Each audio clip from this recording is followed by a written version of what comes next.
important for me to be transparent because I think that young people need to understand that, you know, when you get to the top, you don't get there in a hot air balloon. There's a struggle involved in getting to the top. So in addition to some of the things that he said that I've accomplished, let me share the reality of what I've been through. I've had 2 bankruptcies in my life. I've had 3 cars repossessed. I've had 5 foreclosures. I've had 75 other properties that they put my name on the paper and tried to foreclose on. I've had the grand opening and grand closing of 3 nightclubs, 3 restaurants, 3 mortgage companies, 2 construction companies. I've been sued for over $1 million on at least 2 different occasions, and the list continues to go on. Now, I don't say that to impress you. I know y'all impressed by that. But just to impress upon you that breakdowns create breakthroughs. Because the other side of that coin is that, as Robert said, you know, I have a degree in electrical engineering and mathematics with a minor in military science. Never used my degree. I've been self-employed since college. I bought and sold over 1,000 properties. So even though I lost 5 and had about 75 get near the door, I've bought and sold over 1,000, giving me the power to have earned over $30 million in my life. I've, you know, I had 3 cars repossessed, but I've owned 7 Corvettes, 3 Mercedes, a few BMWs, and a bunch of trucks. So the things that has happened in my life, but when you look at the other side of it, you know, I bought my mother a 5-bedroom house, 3-car garage, and she's had 3 Mercedes and a fur coat at the expense of all of my failures. See, it's okay that we fail, but we have to fail forward. And that's my message tonight.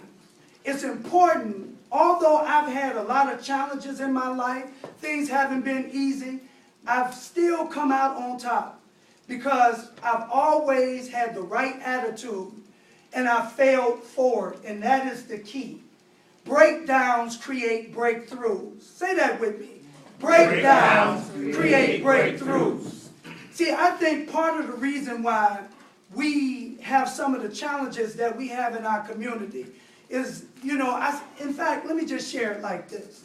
You know, how many people saw Walter Jacobson the other day? He had a interview that he had with some guys in Chicago. You know, we got a lot of killing going on in Chicago amongst our young people. And so he had an interview with, quote unquote, some gangbangers, if you will. And his question to them was about, you know, the violence and, you know, what we could do to stop it and really what their objectives were. And it was very sad. It was actually difficult to watch, to see the hopelessness in the eyes and the mindset of that young brother. And at the end of the interview, he asked him, he said, what is it that you're hoping to accomplish? How is this going to turn out? And the brother said, well, I just want to have mansions, lots of cars, and lots of women. Lots of women, lots of cars. You know, and it was really, you know, it was really sad, but it was really telling. And at the end of his expose, Walter Jacobson said that he really didn't see a way out. He didn't see an end to the crime and didn't see a future for those young brothers. And that part struck me more than anything, because what I realized is that the children are not our future, we are theirs. See, we've got to be able to have a vision for tomorrow for our kids today. And that doesn't come because simply that we father a child or we mother a child. We've got to put the infrastructure in place for tomorrow, and that infrastructure is not going to come because we simply work jobs. We've got to own businesses. It seems to me that in our community, I see that, you know, we build so many churches, and I understand the role that the black church has had in our community, but it's my opinion that we need to build business centers. See, I want you to get that violence needs a job. Violence needs an opportunity. Those young brothers need to see the struggle. See, most of us, when we dream in conclusions. We see the house, we see the cars, we see the fame and the fortune, but we don't see what it takes to dig the foundation of that house. We don't see what it takes in order to earn a down payment to get that house. We don't see what it takes in order to get to that point. All we see is the video. And in the video, everybody's happy. But we never see the struggle along the way. What I realize is that part of the reason why we fail is because we have a improper relationship, in my opinion, with failure. See, I don't think we should define failure as failure. We should define failure as quitting. Sometimes we lose battles and we mistake the loss of that battle as having lost the war. But that's just a battle. Because what? Breakdowns create breakthroughs. In my life, if you were to just look at that side of things, you would think, wow, why did Robert bring that brother up? But the other side of the coin is that those were temporary battles that I wasn't defeated from. Breakdowns create breakthroughs. Everything that I am today is because of those breakdowns. And what broke through was the person that you see today. The person that not only have I been able to make myself successful, and I'm not as successful as I want to be. So don't let me get up here and pretend to like have it all worked out, because I don't have it all worked out, but I'm going to work it out. I've helped to create 2 or 3 other millionaires. And so a blessing isn't a blessing until you can give it to somebody else. And so what I also realized is that success is a muscle. And I think that if we understood that, you know, when we look at building muscle, how many people have ever been to the gym and worked out? I like to work out, right? If you think about how we build muscle, building muscle is a constant process of tearing down and building up. That's how you get stronger. And when we go to the gym, if you ever started working out, even if you didn't complete it, because it's a painful experience in the beginning with little or no visible rewards. In fact, the results are invisible. So a lot of people get started, and at the beginning of it, all you feel is the pain. You don't see the immediate gratification. You know, we see the body that we want because we dream in conclusions, but we don't realize the pain that's necessary.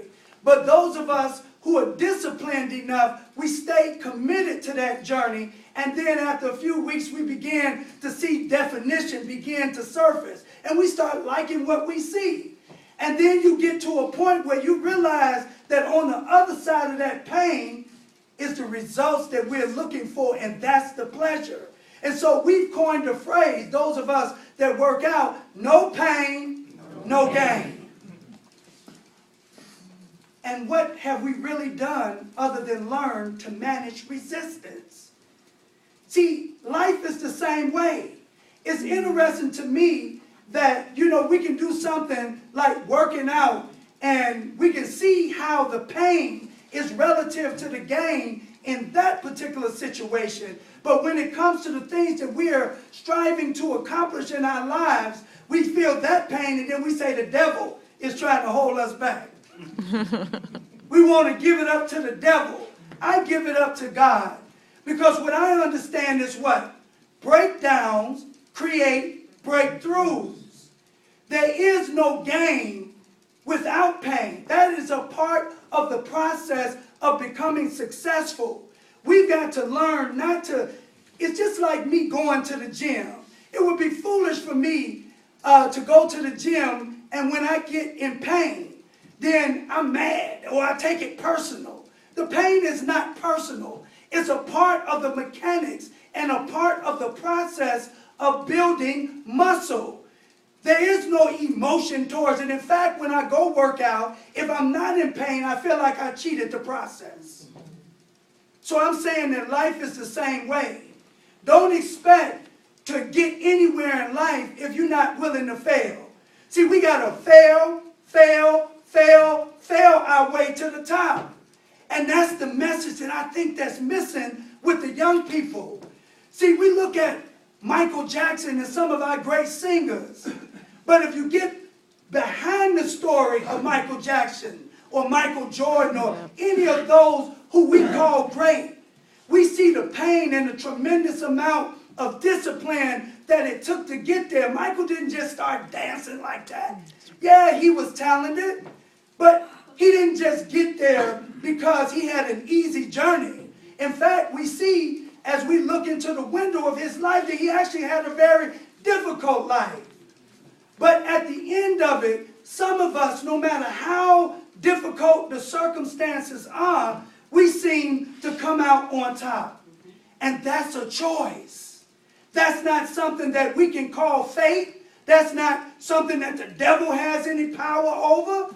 That's something that we have the power over. That's why when we look at a brother like Robert and we think about the trials and the tribulations of his life, to me, he's a great example for mayor of this city.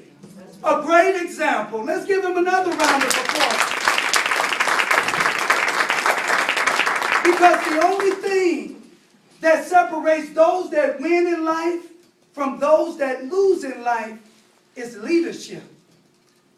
If you really look at it, what makes an Oprah or a Jordan or anybody in life, if you go back into the window of Oprah's life, she was adopted, she was molested. You see nothing but pain. But today we see Oprah and we see the money and we forget about all of the struggle, the trials, and the tribulations. See, it's important that we develop a healthy relationship to the struggle. We can't leave that part out. That's why, you know, in all that I do, I always go the extra mile. I don't ever want those who tell the story of my life after I'm gone to ever leave out the difficult part. Because it's the difficult part that is responsible for creating the greatest part. Whatever those of you who ultimately one day will appreciate that I've done, it will only be because I've overcome something. It won't be because I had it easy or somehow I had a silver spoon. See, most of us are first generation entrepreneurs. My father was a postman and an alcoholic. My mother, she was a school teacher. They knew nothing about business. And so my very first business, when I was in college, I had a nightclub. You know, I didn't even tell my mother that I had opened it because I knew what she was going to say. And I really didn't want her to discourage me. But when I finally told her, and I was telling her about all the struggles that I was going through, I was the first black person to have a liquor license in the city of Carbondale. On the main street, they call it the Strip in Carbondale. And so I was going through a lot because of the politics of it, because other business owners were trying to put us out of business, and I would share these things with my mother. And my mother didn't tell me to go to the bank, get a loan, see if you can find more capital, or talk to this person or that person. You know what my mother told me to do? Quit. And I spent hours, I would be literally in tears because I loved my mother, trying to get her to embrace and endorse what I was doing. And you know, it really began to put a wedge in our relationship. It wasn't until my then girlfriend at the time, and you know, she's from Kankakee. I don't know if you guys know Cara Burrell, but her father, she recommended that I talk to her father. And her father told me, he said, what does your mother do? You know, I told him about what I was going through. And he said, what does your mother do? I said, well, she's a school teacher. She works for Montgomery Wards, etc. He said, well, what do you expect her to tell you about the bar business? He said that what you need to do is talk to her about mother-son things, or talk to her about the family. But she's an employee, and there's really nothing that she can offer you that's going to help you on this journey. You need to talk to people who are either doing what you are trying to do, who are successful, or on that journey. And that's where you're going to find that support. See, what I want you guys to get, that there's only, like I look at this room should be packed. We got a black man running for mayor in the city of Kankakee. That's powerful. That's powerful, whether he wins or loses.